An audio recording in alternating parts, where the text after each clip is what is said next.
Hello and welcome to the Advocacy Life blog and podcast network. I am your host, Mr. Kevin Nunez. I am thrilled you chose to spend a few minutes with me. I am the host of the Purposely Broken World. This program is designed to raise more questions than answers. Did you know that 1 in 4 Americans are diagnosed with some form of developmental disability? That makes me your new disability buddy. I created this program to make you think, laugh, love about society, culture, and faith. Things that all interact with each other on an everyday basis. If you want a fresh take on life, then enjoy the ride and see you soon. Hello, friends. I am once again your host, Mr. Kevin Nunez. I want to welcome you to the April 15th episode of The Purposely Broken World, the show with more questions than answers. On purpose. I know that's crazy.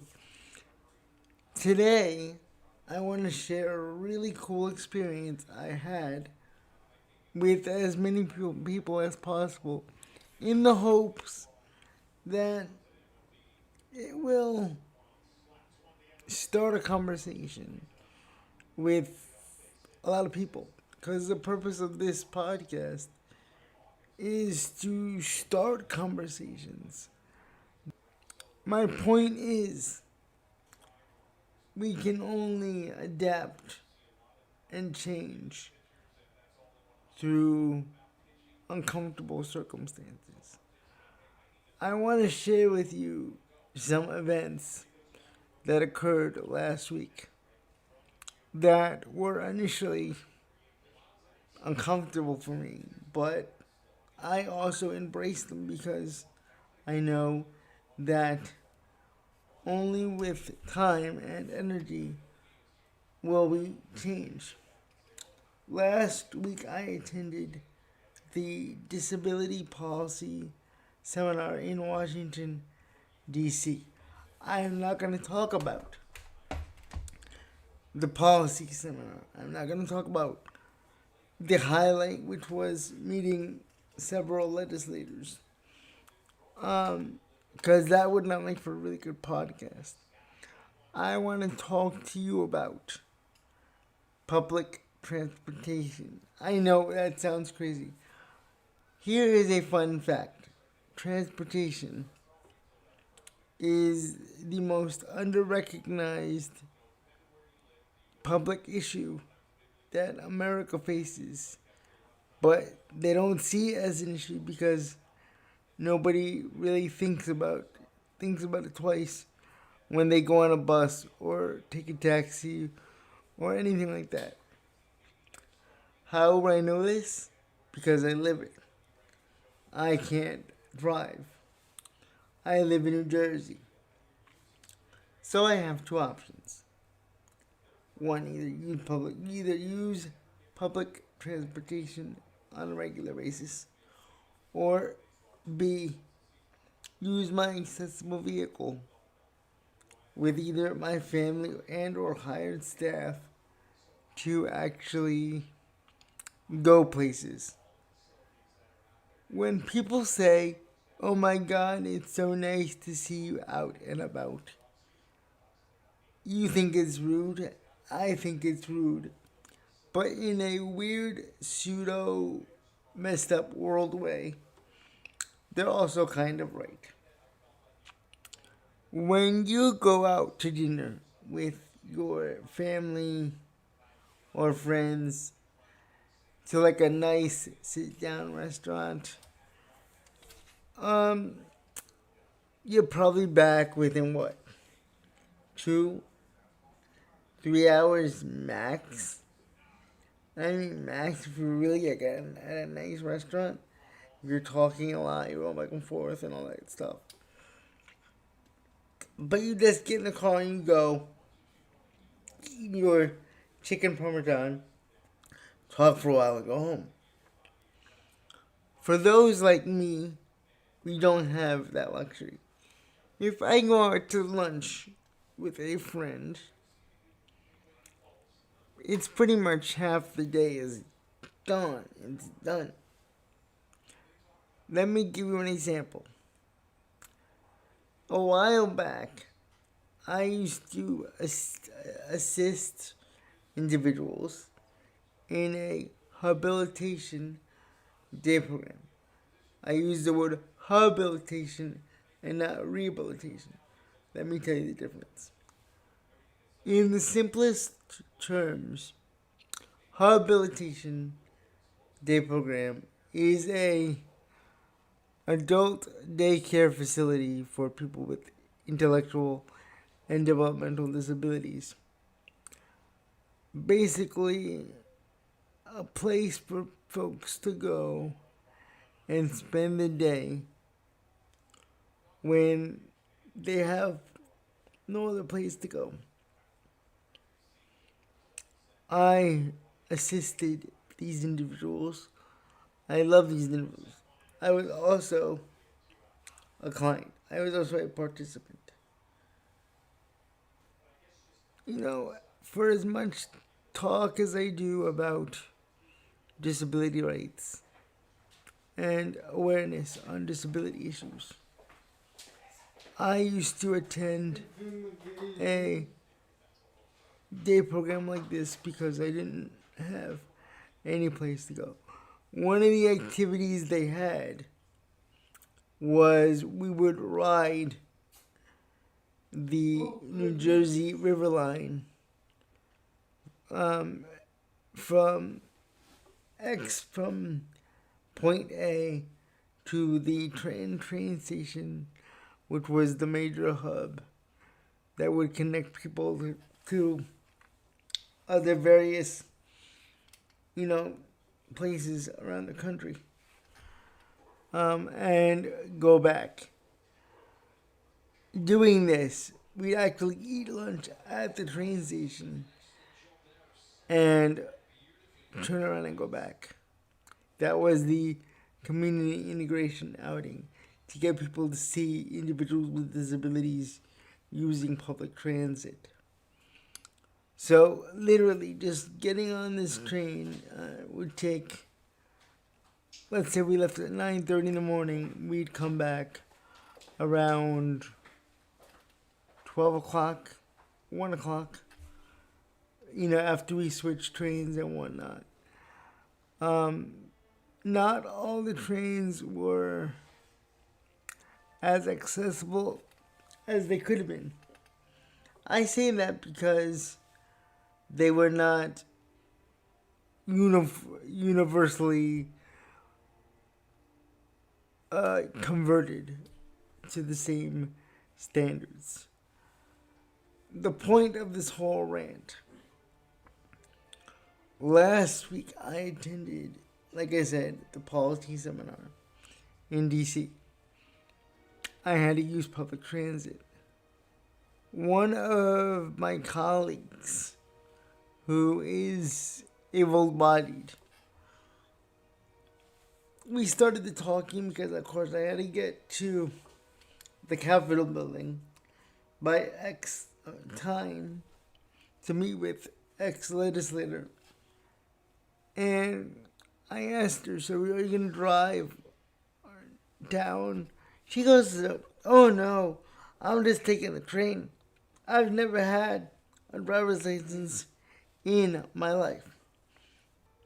As a person who grew up in Jersey, who realistically cannot go anywhere without a staff driving them because it's the fastest way to get anywhere and convenient, but also a pain in the ass because you have to find people to drive you places and also use your accessible vehicle, which is not always fun.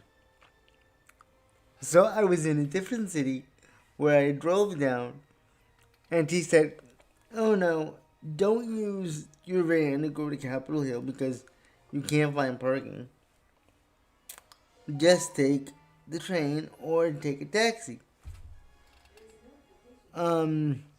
which was mind blowing. Before I finish the story, I'm going to tell you to please support the podcast by checking out this next clip, which only lasts a minute. So, Kevin, take it away. Hey, friends, really quickly, I'm so sorry for interrupting the podcast, but I need to tell you how to support the Advocacy Life blog and podcast network. Yes, I have a few contributors, but basically, it's just Jesus and I doing this thing together. So any donations will be greatly appreciated. You can do PayPal, Cash App, both linked in the bio.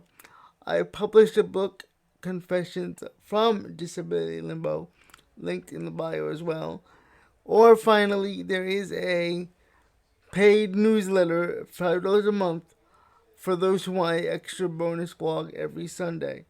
One last thing you can do is you can support the podcast directly through a link on the podcast itself and just leave a donation on the podcast itself if you just want to listen to the podcast. That's all I got. All linked in the bio. Either way, thanks for your time. This is just value for value. If you like what I do, if you value what I do, then leave me a couple of dollars. If not, there's no obligation whatsoever. Thank you so much for your time. And now back to the show. So I have to go to the hill. She tells me that all the taxis are accessible for wheelchairs. Like all the taxis. Which is like, oh my god, I almost had like a nerdgasm right there because not an orgasm, a nerdgasm. There's a difference.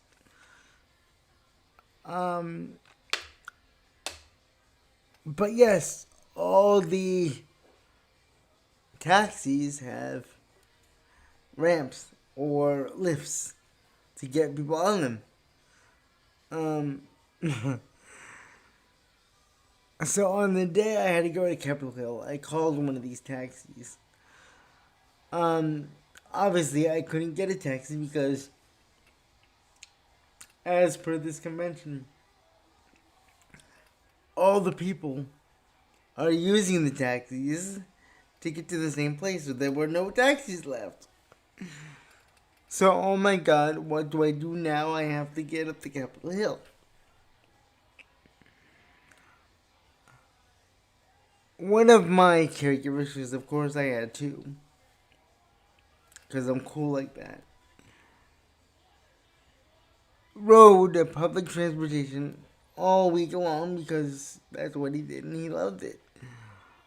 When I tell you that my mind was blown because all I had to do was hit a button and an elevator would come up just like a regular elevator and it took me down to the subway. That doesn't happen in New York. That doesn't happen in Jersey. I was able to hit a button because it was right at my level. I hit the button, and an elevator came to me. I was able to get in it and go down to the subway. Mind blown, but it gets better. So after I'm in the subway, I was like, oh my god, amazing, I'm in the subway. Never have I been in a subway before because if you go into New York, you can't do that. There are stairs. So you're not going in the subway.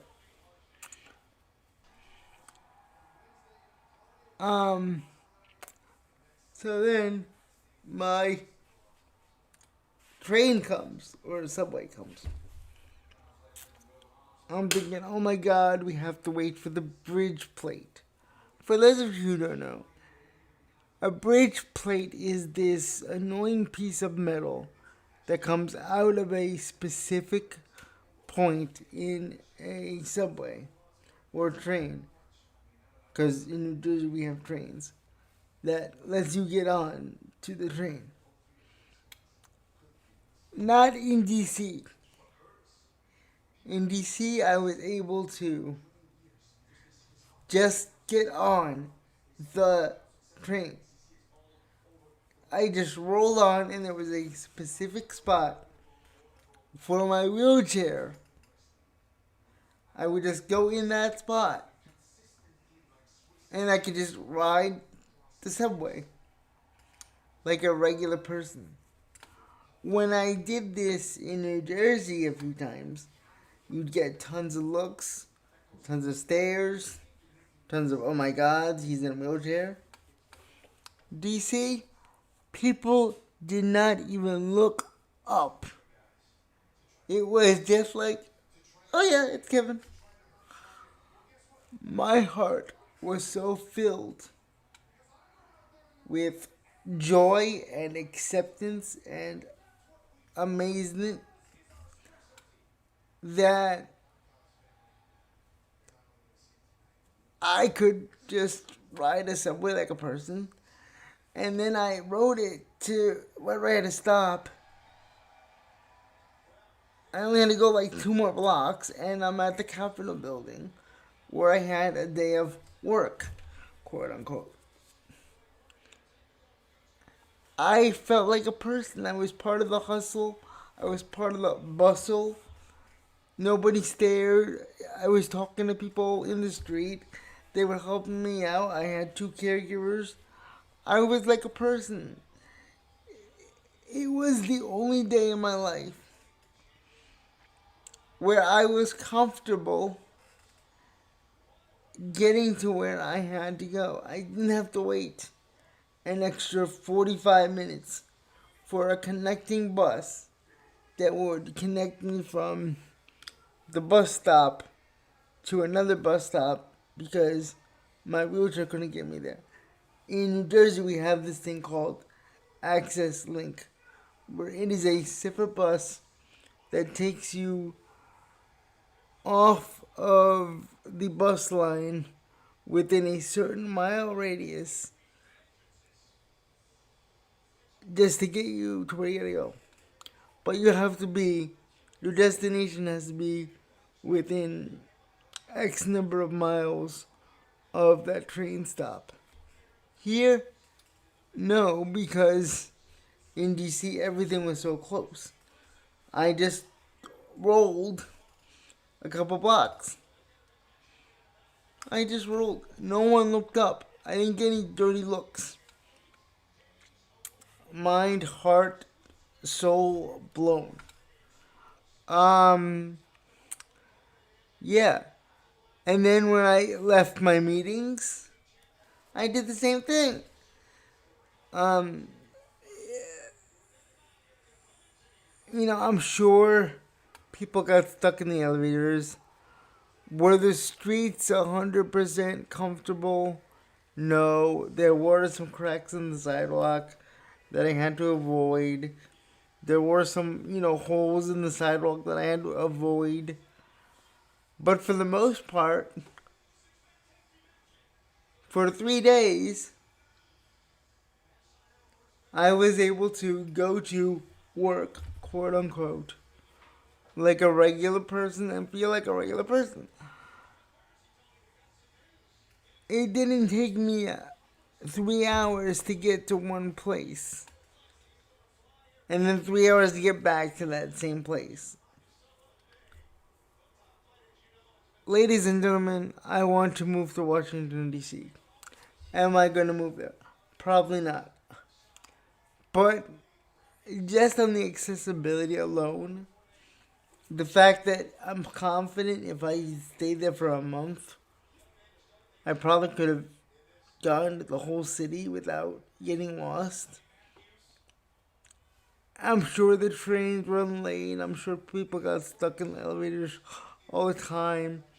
The elevator was stinky. The elevator smelled like cat piss. But it was the most accessible 3 days of my life.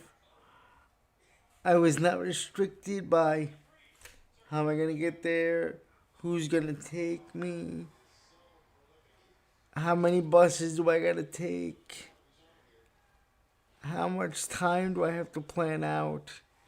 between my bus and the access link that will take me, the other 2 miles to my doctor's appointment that I have to get to. There was none of that. I just rolled to where I had to go to. Maybe this episode is about nothing. Maybe this episode is a ramble. Maybe you guys think I'm crazy. Maybe you're happy for me. But I had to share this. Hope you enjoyed it. Hope it mattered. Hope it made a difference. And I hope to see you again in the next episode. Thanks and have a good day.